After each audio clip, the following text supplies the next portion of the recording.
Florida Highway Patrol may not think that this area is dangerous, but UCF students using the crosswalk are concerned about their safety. President Barack Obama is at Valencia College today speaking about working women who still don't make as much money as men. UCF police say to remove items like these from your car and make sure it's locked due to the increase in break-ins around campus. Officials at the Florida Highway Patrol told me that when they look at Orange County as a whole, UCF just isn't one of the hot spots. Sasha says the only reason her pantry is full is because she qualifies for food stamps. Rubino actually gave me a copy of the petition, which he hopes to have signed by every store owner in the plaza in order to get rid of this new towing policy. Janet Yellen has officially been sworn in as chairwoman of the U.S. Federal Reserve. Good afternoon and welcome to Nightly News. I'm Sarah Smith. Nightly News has been keeping you up to date on the latest in the impeachment of Student Government Association President Melissa Westbrook. Nightly News sat down with Westbrook as she prepares for her removal hearing. Reporter Chris Groh joins us live from the Nightly studio. Chris, how did Westbrook come off when you talked to her? Honestly, all I really care about is getting a nice big piece of cake because I have a cake obsession. So, Julia, I'm a little upset that you didn't take me with you to that sweet event you went to last week. Nighthon is finally here. All semester, Nightly News has been covering events put on by the UCF community to raise money for the Children's Miracle Network. This Saturday, UCF students will literally stand for the kids. Participants must stand for 20 hours for kids of the Children's Miracle Network. All of the proceeds will go to the charity. Check out our Nightly News webcast on Monday to find out Nighthon's grand total. Now, Alexa, do you think you would ever post a picture of yourself on social media with no makeup on? You know, I didn't want to, but Nicole made me because she needed it for our webcast, but apparently there's some sort of huge campaign that's happening. There is, and it's actually gone viral in the last few days. Good, good. So everyone's looking at my picture, basically. Exactly. On March 20th, a social media campaign began to raise awareness about cancer using the hashtag #NoMakeupSelfie, but they raised much more than awareness. Over 8 million British pounds, which is about 13 million US dollars, have been raised for cancer research in the UK. Anyone who wants to donate can text BEAT to 7009 to donate $5. All week, Nightly News reporters have been posting pictures of themselves without makeup. To check them out or to post your own no makeup selfie, visit our Facebook page. A 19-year-old UCF student is still in critical condition following a car accident early Sunday morning. Brooke Dawkins was walking towards campus at the intersection of Alafaya Trail and Gemini Boulevard when she stopped right in the middle of the road to talk to someone in a car in the left-hand turn lane.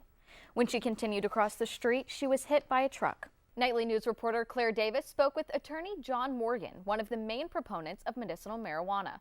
Claire joins us live in the studio to explain what happens now that the pro-medicinal movement has all the signatures it needs. Claire? President Obama arrived in Orlando Thursday afternoon to speak at Valencia College. He discussed economic issues among working women who still don't make as much money as men. Today, more women are their family's main breadwinners than ever before. But on average, women are still earning just 77 cents on every dollar that a man does. Women with college degrees may earn hundreds of thousands of dollars less over the course of her career than a man at the same educational level. We spoke to Valencia students to see how they feel about women and economics, as well as the president being on their campus. I hope us women are just confident and ask for those equal wages, and I hope that we stand up for ourselves, and I hope that we're treated equally, and we have the confidence to basically ask and for what we deserve. The president also said he wants to increase the minimum wage for everyone. In the past few weeks, I've used my executive authority to require federal contractors to pay their employees a fair wage of at least $10.10 an hour to make sure that, folks, if they're working full-time, aren't living in poverty. President Obama's administration will continue to host roundtable discussions about workplace equality. Reporting in Orlando, Sarah Smith, UCF Nightly News. The person that shot him and said, "Someone is shot. Bring a ambulance." Early Sunday morning, 3 friends and coworkers were shot and killed as the result of a simple prank. Senseless is what it is. And if the boy would have thought about it, he could have confronted him face to face and said, "Hey, don't be playing the video. I'm tired of it," instead of taking somebody's life and ruin his own life at the same time. Benjamin Howard, Josue Santiago, and Jerry Bynes played a simple prank on fellow bouncer Anthony Lobin when they videotaped his gun misfiring. Police say on Saturday, Lobban told a friend he had had enough of the teasing from the video and was sorry for what he was going to do that night. After work Saturday night, Lobban shot all 3 men outside of AJ's bar. By the time police reached the scene, Santiago and Bynes were dying on the sidewalk. National Guard veteran Benjamin Howard did make it to the hospital, but died shortly after. Howard's uncle says he can't believe his nephew survived 3 years in Afghanistan, only to be murdered by a coworker here in Ocala. He served the country, and I couldn't ask for nothing no more than that. Even with the memorial out front, AJ's bar will be open for business tonight as people just try to move on. Lobban is still in jail and could be facing the death penalty if convicted. Reporting from Ocala, Sarah Smith, Local 6. Well, Stephanie, a lot of people are talking about pedestrian safety on Alafaya Trail, but not nearly as many people are taking action. While students believe that law enforcement should be doing just something to improve pedestrian safety on Alafaya Trail, officials at the Florida Highway Patrol told me that when they look at Orange County as a whole, UCF just isn't one of the hot spots. Now, they think the bigger issue here is violation of crosswalk rules, and that these factors were at play with Brooke Dawkins' death. Crossing the road when you don't have the right-of-way is technically jaywalking.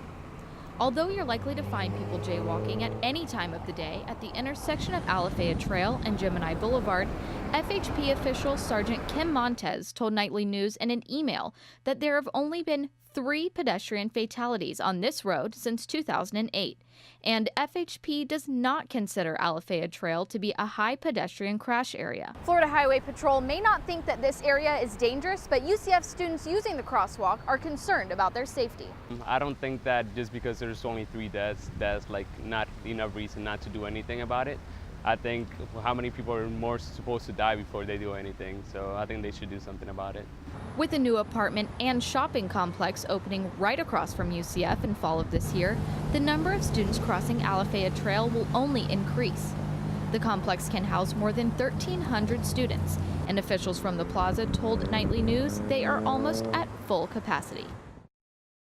The cost of tuition is higher than ever, and students are finding themselves in a bind to pay for classes and put food on the table. For the first time, the majority of food stamp users in the U.S. are members of the working class. But what's really surprising is that a lot of food stamp users are college students. The number of students who are using food stamps has more than doubled since 2001, according to a study by the University of Maine. We spoke to Sasha Quintana, a Valencia student who shares the struggle to pay for school and buy groceries. Quintana says she is only at Valencia because she can't afford UCF yet. I have to pay car, pay rent, pay utilities, and at the end of the day, even though I work, it's just not enough for me to fill my stomach at the end of the day. Sasha says the only reason her pantry is full is because she qualifies for food stamps. Now, there's another kind of pantry on campus you can use even if you don't qualify. Knights Helping Knights Pantry is a way for students to be able to receive food if they're running low on money. There aren't any requirements to get food from here besides having UCF ID. The pantry is set up so students can donate food to help other students, but even it's having trouble finding enough food. An official from the pantry told us that last month it gave out 5,000 items, but only 500 of them were donated by students. As tuition prices continue to rise, more students are searching for ways to find their next meal. Reporting in Orlando, Sarah Smith, UCF Nightly News.